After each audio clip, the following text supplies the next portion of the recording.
que ni vraiment en tout cas ñun au niveau de Pout li nga xam ne dafa gum neen ko ci EDC gis nañ ni lu am solo la parce que dañ ko def ci santé jóge ci santé ñëw ci éducation di fàttali rek parce que yenn saa yi di ko fàttali dafa am solo que ni Pout dafay doon 40 000 habitants 40 000 habitants nag du lu tuuti ñu bare dañuy romb Pout rek yaakaar ni population bi bare waaye defe naa ni ci région Thiès wala département Thiès à part Thiès ville Tivaouane ville bu fi ëpp Pout daanaka amul ci population donc loolu bu amee nécessairement dañuy soxla jumtuwaay yu mel na santé ak éducation lu mel na éducation am lépp lu ñu ci am rek du doy parce que tey boo demee ci classe yi pratiquement muy primaire da ngay gis ñu doon 80 par classe boo demee ci CM yi ñu doon ay 70 plus de 80 même par classe ah loolu nag bu amee ngeen am loo xam ne da ngeen koy jële ci usine bi di ko jox commune yi ñu delloo ko waat ci éducation dama yaakaar ni on a fait le bon choix bi nu def nag non pas am na solo pour éducation waaye am na solo aussi pour sant yàlla parce que tey boo gisee sant yàlla quartier bu bees la moo mujj a créé wu ci quartier yi mais jàpp naa ne tey amul quartier bu ko gën a yaatu ci Pout bu ngeen xoolee ni mu mel fii daanaka milieu bi la wala jegewul sax milieu bi donc dem na ba sori ci biir trop mu bokk ci quartier yi gën a peuplé te amul benn école te bu ñuy jàng dañuy obligé traverser tali bi loolu danger la pour xale yi nga xam ni ñu ngi koy traverser mais aussi coono la pour parents d'élèves yi nga xam ni wax dëgg yàlla ñoom seen xale yi ñoo leen di yóbbu ba école yi pour am sécurité bu boobaa may wax ni waa Dangote lii ngeen def daan ngeen def lu am solo de waaye jàpp naa ne bii aussi bu am solo la te population bi dañ ko yëg te am nañu yaakaar ni kontaan nañ ci te nit nag bu kontaanee dana ñaan te ñun li ñuy ñaan rek mooy Dangote gën ci kanam ba li muy def mu yokk ko madame Mbaye rek mi ngi may wax léegi nii am na lu ñuy mébét pour def ko ci Covid bi xam nga ñun nag naturellement noonu lañu mel c'est-à-dire bari na ñuy wax naan Dangote li muy def tuuti na mais ñun li muy def duñ ko xeeb parce que dañuy wax dañuy defal ñu sant ko gërëm ko ñaanal ko yàlla mu yokk mais bu yokkee nag ñu ko yokkal ñu nit waaye nit ki moom lu muy def rek c'est vrai que am na ñoo xam ne seeni droit la te defuñu ko te ñëpp a xam ne réew mi ni muy doxe aussi nit ki xam war naa am ay devoir ba tàyyi defu ko mais doo ko mënal dara donc boo xamee ni da nga am ay devoir di def tuuti moo gën bañ a def dara parce que aujourd'hui am na ay sociétés yoo xam ne am nañ fi 30 ans 50 ans ils ont jamais rien fait pour Pout te pourtant ñi ngi fi mënaluñu leen dara donc nit ki bu la defalee lu mu tuuti sant ko gërëm ko mais bul ni tuuti na donc koy ñaanal yàlla nag mu gën a yokk ba li muy def mu yokk parce que daa waxoon naa ko ni li ngeen def nii am na solo mais rythme bi na gën a gaaw loolu rek laay wax encore que rythme bi na gën a gaaw mais ñun lu ngeen ñu mënti jox mu tuuti mu bare dañ koy sant suñu borom mais di leen ko sant aussi di leen ñaanal ko loolu yokk di leen encourager aussi ci taxawaay bi parce que jàpp naa ni yéen a ngi jàpp ci domaine yu bare que muy éducation que muy jeunesse que muy culture wax dëgg yàlla yéen a ngi ciy jàpp yoo xam ni du sax jaare ci maire bi te loolu yëpp njariñu askan bi la bu ko defee nun leen ñaanal rek mooy yokkute bu wér a wér ba fi usine bi nekk toll ci ngeen doon ba doon numéro 1 boo xam ne du ngeen ko xëccoo kenn parce que nag ñun bu ñuy far yéen la ñuy faral bu ñuy ànd yéen la ñu àndal parce que yéen a ñëw ci suñu communes yi installé fi di ñu jàppale donc lépp loo xam ne tey usine dana ko am réussir rek bu ñu sañoon tey Dangote kenn du ko ci jiitu bu ko defee vraiment ñi ngi leen di sant bu baax di wax waa population bi aussi que vraiment lii ñu fi fas yéene def am nañu yaakaar ni duñu leen ko sax dénk parce que yéen a ngi ci woon déjà da ngeen ko sàmm et que vraiment jàpp nañ ni bare na fi ñoo xam ne tey ci comité bi ay enseignants lañu donc bu ñu leen lee école a ngi ni bu boobaa defe naa ni entretien ba loolu du doon loo xam ni lu ñu leen di fàttali la fi may daaneele rek mooy di wax ni effectivement fii ñu nekk tey domaine la woon boo xam ni nit a ko moom te danoo def wax nag ni tout ce qui est en éducation disons primaire ci compétence maire yi la bokk man en tant que maire dama koy annoncer fii loolu compétence boobu yoon moo ñu ko may naa waxtaan ak sama conseil municipal waxtaan ak sama bureau municipal waxtaan ak bureau municipal école bi naa proposé bu boobaa ki nga xam ni moom moomoon fii dagg ko jaay ko ay kër bàyyi fi place bii ni nan ko def ak lu mu mënti doon tey ñu fas see def école daa naa leen ko proposé ñu tudde ko muy góor gi Lamine Fall loolu naa ko proposé conseil bi pour que ñu jàllale ko parce que nit ki aussi bu defee lu rafet da nga koy nangu da nga koy delloo njukkal parce que bare na ñoo xam ne tey dagg nanu nangu ñu fa bàyyi dara bare na ñoo xam ne dagg nanu ba pare jaayaat ko donc buñ ko daggee ngeen dëkk fi 10 ans mu nekk fi ba léegi boobaa dafay jaadu moom la tax mu defoon ko parce que muy école muy juma muy lépp jaamu yàlla rek la parce que ni muy amee yool si juma noonu lay amee yoon si école parce que école nag bala ngaa def dara sax sa xel il faut dara nekk si bu ko defee vraiment si gàttal loolu la ñu waxoon ni daan ko si sànni vraiment encore une fois ñi ngi leen di sant li ñu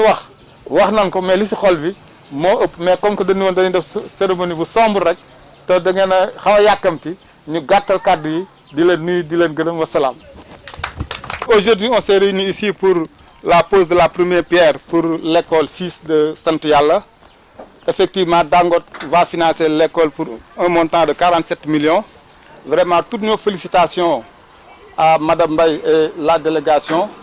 pour l'acte qu'il vient de poser. L'année dernière, effectivement, on avait fait une maternité au niveau du poste de santé. Cette année, on a choisi de construire une école. Comme nous le savons nous tous, cette école, c'est une nécessité. Parce que maintenant, Sant Yalla, c'est un grand quartier dans Pout qui fait peut-être au moins plus de 3000 personnes environ. Et malheureusement, il n'y a pas d'école ici. Et pour aller à l'école, il fallait traverser la route nationale, ce qui faisait un danger permanent. Raison pour laquelle, vraiment, au nom de la mairie de Pout, mais au nom de toutes les populations, on dit un grand merci à Dangote. Et on leur souhaite que vraiment l'usine vaille en avant. Parce que je l'ai dit l'année dernière, ce qu'ils sont en train de faire, c'est vrai. Pour beaucoup de gens, ils disent que c'est un droit, mais en fait, il y a beaucoup de gens qui devaient faire leur droit et qui ne l'ont pas fait. Donc aujourd'hui, chaque année, quand il prend quelque chose pour le RSE, et il le met à la disposition de la mairie, et la mairie décide de ce qu'il a à faire, donc vraiment, on leur doit dire un grand merci. Maintenant, pour terminer, c'est vrai que je l'ai même un peu oublié, c'est pas aussi pour des raisons politiques, mais en fait, Sant Yalla, c'est quelque chose. En tout cas, moi, en tant que maire, le conseil municipal, en tout cas, ils passent beaucoup pour Sant Yalla. Parce qu'il n'y avait pas d'eau, on est en train de faire des efforts, c'est vrai. L'électricité, ça manque toujours. Mais en fait, pour 3 ans, 4 ans, 5 ans, depuis Sant Yalla est là, ils ont eu beaucoup de difficultés quand même pour pouvoir survivre. Mais maintenant, ça commence à bouger par rapport à l'eau, par rapport à l'électricité. Aujourd'hui, il y a l'école. Et je vous annonce que dans les jours à venir, en tout cas, on est en train de réfléchir pour construire un marché central au niveau de Sant Yalla. En tout cas, l'étude est très avancée et j'espère que dans les mois à venir, on va rencontrer la population pour essayer de voir comment on pourra réaliser ça. En tout cas, un grand merci pour Dangote, mais un grand merci aussi pour vous les journalistes. On vous souhaite vraiment plein de réussite par rapport à votre métier. Merci.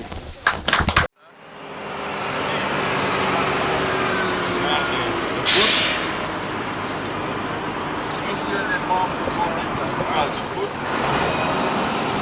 très chers collègues, très chers invités, très chers amis journalistes, mesdames et messieurs les invités, nous sommes particulièrement heureux d'être parmi vous aujourd'hui. À l'occasion de cette cérémonie de la première pierre, de pose de la première pierre de l'école élémentaire de Pout Sud, Sant Yalla. Dans 4 mois, Inch'Allah, les travaux seront bouclés et l'ouvrage réceptionné. La future école élémentaire, qui sera constituée de 6 classes, d'un bloc administratif et de 2 blocs sanitaires, va coûter au total 47,5 millions. Fruit de travaux de concertation entre la direction de Dangote Cement dans le cadre de sa nouvelle stratégie RSE et l'équipe municipale de Pout, cette infrastructure très importante pour Pout Sud arrive vraiment à son heure. Pourquoi? En effet, comme vous pouvez le constater, un marché central au niveau de Santiala. En tout cas, l'étude est très avancée et j'espère que dans les mois à venir, on va rencontrer la population pour essayer de voir comment on pourra réaliser ça. En tout cas, un grand merci pour Dangote, mais un grand merci aussi pour vous les journalistes. On vous souhaite vraiment plein réussite par rapport à votre métier. Merci.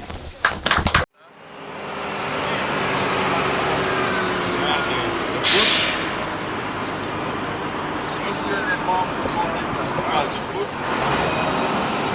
très chers collègues, très chers invités, très chers amis journalistes, mesdames et messieurs les invités, nous sommes particulièrement heureux d'être parmi vous aujourd'hui. À l'occasion de cette cérémonie de la première pierre, de pose de la première pierre de l'école élémentaire de Pout Sud, Santiala. Dans 4 mois, Inch'Allah, les travaux seront bouclés et l'ouvrage réceptionné. La future école élémentaire, qui sera constituée de 6 classes, d'un bloc administratif et de 2 blocs sanitaires, va coûter au total 47,5 millions. Fruit de travaux de concertation entre la direction de Dangote Cement dans le cadre de sa nouvelle stratégie RSE et l'équipe municipale de Pout, cette infrastructure très importante pour Pout Sud arrive vraiment à son heure. Pourquoi? En effet, comme vous pouvez le constater, les nouveaux quartiers implantés à Pout Sud sont aujourd'hui en pleine expansion, sur le plan géographique et démographique. Ils ne disposent toutefois toujours pas d'établissement d'enseignement pouvant accueillir leurs écoliers. Toutes les 5 écoles élémentaires de Pout sont situées de l'autre côté de la commune. Pour étudier ces braves élèves qui portent en eux l'avenir de la commune de Pout, sont obligés de traverser la route nationale matin et soir. Vous comprendrez aisément avec moi qu'une telle situation pose un vrai problème de sécurité, puisque le trafic est particulièrement dense sur cette activité. Deuxièmement, ce projet est très important parce qu'il va permettre aux écoliers de Pout Sud de pouvoir suivre leur apprentissage dans leur milieu naturel. Donc, dans de très bonnes conditions. Nous savons tous l'éloignement des établissements scolaires par rapport aux communautés et une cause importante de déperdition scolaire et d'échec chez les élèves. En décidant ainsi de financer la construction de cette école ici à Santiala, Dangote Cement Sénégal fait une fois de plus une œuvre utile, comme elle l'a déjà fait à Niarip, dans la commune de Kermousse, avec la construction de CEM, à Dias, une école primaire, à Morolan, un poste de santé et une maternité, et ici même à Pout, l'année dernière, on a fait une construction d'une maternité, comme l'a souligné tantôt M. le maire. Nous avons également décidé, M. le maire, pour votre attention, d'offrir 4 bourses d'excellence sur une période de 3 ans aux 4 meilleurs élèves du secondaire issus des mairies de Pout, Kermousse, Dias et Morolan. Comme vous pouvez le remarquer, les secteurs comme l'éducation, la santé, bref, la promotion du capital humain, sont au cœur de la politique RSE de la société Dangote Cement. Nous ne nous lasserons jamais, monsieur le maire, et je répète, jamais, d'apporter notre pierre à l'édifice des communautés voisines et du Sénégal en particulier. Je vous remercie pour votre attention. Municipal ak samay collègue Dangote Cement yi ma àndal ci délégation bi di nuyu monsieur le délégué ak waa quartier bi yëpp ak suñu xarit journaliste yu fekkee bés bi tey ndaxte bés bi bésu mbégte la ndax lu ñu fi dajale tey ñu nag waa mairie bi ak waa commune bi mooy pour ñu def pose première pierre u école bu ñu war a def fii ci sant yàlla ndaxte sant yàlla comme nu ko monsieur le maire waxee sànq dafa nekk quartier boo xam ne au sud de Pout la nekk te école primaire yu nekk Pout yëpp ñu ngi nekk de l'autre côté moo jumul 5 moo am bii mooy 6e bi donc xale yi fi nekk dëkk fii ci sant yàlla muy quartier bu bees entre guillemets boo xamante ne mi ngi màgg ci wàll yëpp xale yi dañuy jógee fii war a dem jàngi ci yeneen école yu ñu nekk Pout dañuy jéggi tali bi te ñëpp xam nañ ne tali Pout bi circulation bu fa am ak camion yeeg oto yi fay jaar loolu day poser problème mu sécurité pour xale yi di jàngi moo tax bu ñu waxtaanee ak monsieur le maire ci cadre de concertation bu ñu teg ak moom moo ñu ne priorité am mooy ñu defal ko école élémentaire fii ci sant yàlla voilà loolu moo ñu fi dajale tey ndaxte ànd bi ñu ànd ak monsieur le maire mairie Pout yàgg na daaw je pense invité woon nañ leen ba ñuy inaugurer maternité bi donc ren ci cadre RSE bi toujours ndaxte ñu ngi koy tënk ci boo xoolee ñaari éléments yu gën a am solo mooy santé ak éducation donc daaw santé la woon ci maternité bi ren ñu ngi ci éducation ànd bi nag ànd bu yàgg la te ànd bu sincère la waaw monsieur le maire sànq dégg naa muy wax ni war nañ gën a baral incha allah ñu ngi ciy bàyyi xel ndaxte ñu daal ñu ngi fexe at bu nekk ñu am loo xamante ne dinañ ko fa jéem a def incha allah ci neeru Pout bi ren lu ko gënoon a yéexal sax mooy Covid bi te contexte bu ñu nekkoon ci mois dernier yi daanaka dara mënul woon sotti moo tax bu mu paree rek incha allah ci lañ posé première pierre bi te bu neexee yàlla fii ak ñeenti weer nañ fi dajaloo encore pour inaugurer école bi. waaw parce que délai yooyu lañ jox entrepreneur bi pour mu terminer travaux yi toujours ci cadre RSE bi pour accompagner élèves yi am nañ ay bourses yoo xamante ne dinañ ko séddale élèves yi meilleurs élèves yi parce que bu ñuy primer tamit meilleurs élèves yi la ñuy primer meilleurs élèves sur une période de 3 ans ci ñetti at incha allah bu neexee yàlla dinañ xool les meilleurs élèves ñu nekk ci 4 communes yi ñu jox leen benn bourse boo xamante ne dina leen mën a dimbali maanaam ci accompagner leen durant seen cursus waaw loolu tamit benn message bu ñu bëggoon jox monsieur le maire ci wàllu boobu voilà donc ñu ngi leen di remercier ci.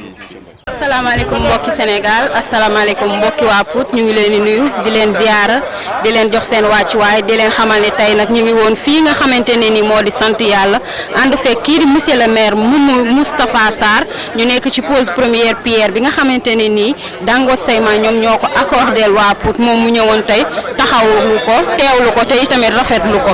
ñu lay nuyu monsieur le maire. merci Adama ñu ngi lay fay. ñu ngi lay ziar bu baax. waaw tey jii gis nañu sa présence fii ak sa teewaay lan moo ko waral. waaw li ko waral mooy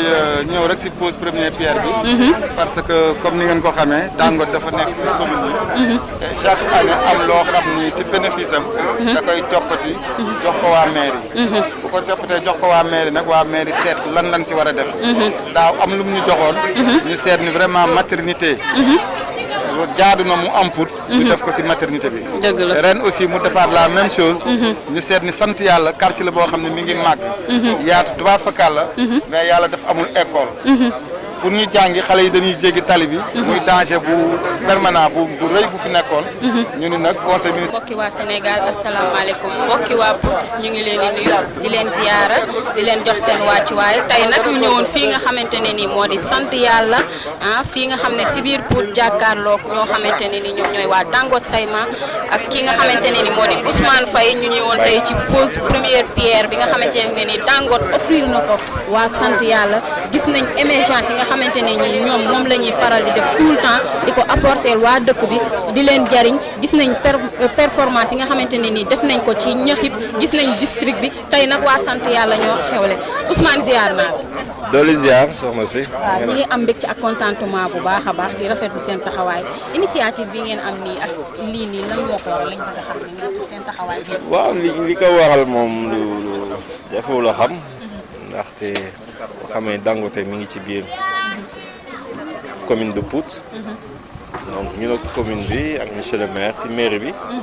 donc dañuy liggéey ci benn cadre ñuy wax cadre de concertation cadre waxtaanukaay la rek ñuy waxtaan ak communes yi du mairie Pout sax mais ak yeneen communes ñu impacté usine bi impacté ñuy waxtaan ak ñoom dina laaj lan mooy seen priorité parce que bu njëkk ba dañ leen xëy chaque année am lu ñu leen defal mais bañ toogee xalaat ne léegi dañuy waxtaan ak ñoom ku nekk wax lan mooy sa priorité daaw ba ñu waxtaan ak ñoom maternité lañ ñu waxal daaw defal nañ leen maternité ba inauguré nañ ko maternité bu nekk ci biir poste de santé bi ren ñu ne école la ñu bëgg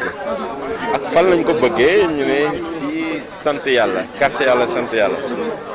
sant yàlla mooy quartier sud bi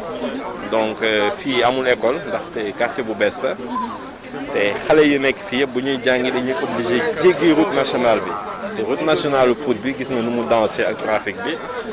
te mun a andil jafe-jafe xale yi ci ay wàllu accident ak yooyu te du tranquilliser aussi parents yi di yónnee seen i doom pour ñu dem jàngi loolu moo tax ñu ñëw fii ci quartier sant yàlla def fi école primaire boo xamante ne ñu nekk valeur 47,5 millions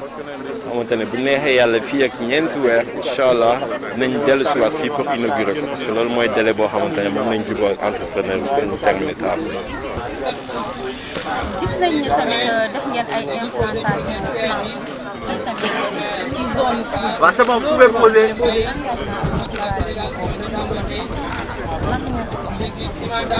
waaw mais xam nga tamit dañuy dox gën ci wàllu environnement ndaxte ku ne usine ak lépp luñ ciy xalaat ci wàllu pollution ak yooyu loolu sax amu ci mais ñun dañoo am objectif pour planter des milliers et des milliers d'arbres ci usine bi ak ci commune beeg fépp ndaxte xam nañu njëriñu garab espace yi dëkkuwaay comme la foo xamante ne usine dafa nekk. voilà donc loolu moo tax ngeen ñuy gis chaque fois ñuy dem di saxal ay garab parce que garab dafa am solo loolu si wàllu environnement te dafa nekk volet boo xamante ne dañ ko jox wàllu bu rëy ñun suñu politique RSE voilà. ñuy rafetlu bu baax kàddu yi monsieur Faye am mbégte ak consentement jàkkaarloo waa Pout TV ñu ngi lay sant di la gërëm di la xamal ne tamit waa zone bi tamit sant nañu bu baax yéen waa Dangote parce que gis nañu apport bi ngeen di jëriñ waa Pout que ça soit muy ci usine bi yéen a ngi recruter yéen a ngi def ay bienfait ci biir dëkk bi gis nañ lépp rafetlu nañ ko ak ni tamit apport bi nga xam ne yéen a koy jàppale monsieur le maire ba mu mën a contribuer fortement ci développement wu dëkk bi ñu leen di sant di leen gërëm di leen jox seen wàcc. ko waxee woon ba léegi lañu leen di fàttali ni yéen a ngi seen lancement première pierre bi nga xam ni moom la Dangote dans la commune de Pout muy école bi nga xam dañ koy waaj def fii si quartier sant yàlla ñoo ngi jàkkaarloo aussi monsieur Bayo di chef de quartier sant yàlla bala ñoo sori la ñu wàcc ko mu nuyoo ñu mën koo poser quelques questions. asalaamaaleykum. ku nekk sa tur ak sa sant. monsieur le chef de quartier bëgg nañoo xam ba école bii nga xam ni moom la waa Dangote di defar fi nga xam moo di sant yàlla ak sanitaire bi nga xam ni moom ñoo ngi ko si dugal ban apport la mën a jural sa population maanaam mooy habitants yi nga xam ñoo dëkk fi nga xam moo di sant yàlla. te dafa li nga xam ne moo ñu manqué woon lépp la mottali parce que suñu souci yëpp bien vrai amoon nañu ndox baa ngi ñëw courant baa ngi ñëw mais bii leer na la loo xam ne moom dafa mën a aider dëkk xam nga li ma la wax dafa mën a aider dëkk bi ndax moo tax fu mu nekk nii lii. ñun pour ñun li ñu gënoon a soxla moom la ñu defal fu mu nekk nii ñu ngi ñaan suñu borom bi moo tali ko nag moom dafa yor boo seetee suñu maire bi dafa yor politique bu raar ñun am na politiciens yoo xam ne dañuy ñëw wax la ne la lii mais doo gis mais moom yi mu ñuy wax yëpp bu ñu gisul 100% gis nañu 90%. comme ni nga ko waxee bu ñu gisul 100% gis nañ 90% est-ce que sant yàlla. mais sant yàlla xam ne sancaan bu bees la. est-ce que amul yeneen manquement yoo xam ne tamit da ngeen ko besoin devant vous quoi. boo seetee lépp mënta matandoo mais fi mu nekk nii école bi ni mu ñu ko indile nii même su fekkoon feneen la ko yóbbu gërëm bii ñu ko gërëm ni mu ñu ko indile sant yàlla noonu lañ koy gërëmee ndax lépp luy développer dëkk bi rek bu ñëwee fii dëkk bi yëpp la am indil développement bu demoon feneen développement dëkk bi yëpp la maanaam boo seetee ni mu ñu ko indile fii nag daf cee rawati suñu joie multiplié par 10 la. suñu joie multiplié par 10 la am na ay manquement nag mais lépp mënta matandoo mais comme par exemple quartier la boo xam ne comme quartier jeune la ba pare li nga xamante ne la mooy suñu njàqare yëpp dimbale nañu ci à 90% moom laa lay wax léegi fu mu nekk ni lii su ñëwee nag ñu ngi koy sant boo xam ne tey su koñ bi génnoon ak feebar bi moo tax ñu limité sax ne bureau bi kese na ñëw mais su koñ bi génnoon dina gis ne li mu def ñëpp la ko defal. comme ni nga ko waxee li mu def ñëpp la ko defee ba léegi tamit daa mel ni da ngeen am association si koñ bi ah. waaw. maay présidente groupement féminin bi fii si association bon voisinage bi. waaw comme ni mu ko waxee moom mooy représentant groupement féminin bi yow Femme Sam geste bi nga xam ni monsieur le maire avec le lëkkaloo Dangote Ciment def nañ ko ban gis-gis nga si am. waaw gis-gis biñ ciy mën a am mooy du ñu def lu di ci kontaan vraiment di sant monsieur le maire di ko sant di ko gërëm en collaboration avec cimenterie Dangote wax dëgg yàlla kontaante bu rëy lañ si am parce que lii délégué wax léegi de l'école est venue à son heure moo ci am maanaam fi ko ñëpp soxlaa fi la ñëwee parce que sànq évoqué nañ ko insécurité beeg yëpp xale yi di xëy di yeggi di dem di ñëw. par exemple da nga laal point bu am solo muy insécurité bi ñu gis ne tamit wàllum éclairage dafa manqué loolu sant yàlla ba temps yi ñu ngi fi dégg ay agression yoo xam ne daan ñu ko fi dégg léegi loolu ban message nga si lancé. waaw message bi ñu ciy lancé rek benn rek la parce que monsieur le maire ni mu def ba école bi en collaboration avec Dangote indi ko fii noonu aussi mi ngi ci ay tànkam en collaboration avec équipe bu bon voisinage mooy association bi nekk ci koñ bi. pour ñu gën a élargir électrification bi ci koñ bi parce que ñëw nañ fi waa Sénélec ñëw nañ fii natt nañ def nañ yëpp pour que vraiment koñ yi fépp mën a am courant bu ko defee agression bi nga xamante ni c'est récurrent ci biir koñ bi mu mën a wàññeeku bu baax a baax a baax a baax. Merci beaucoup.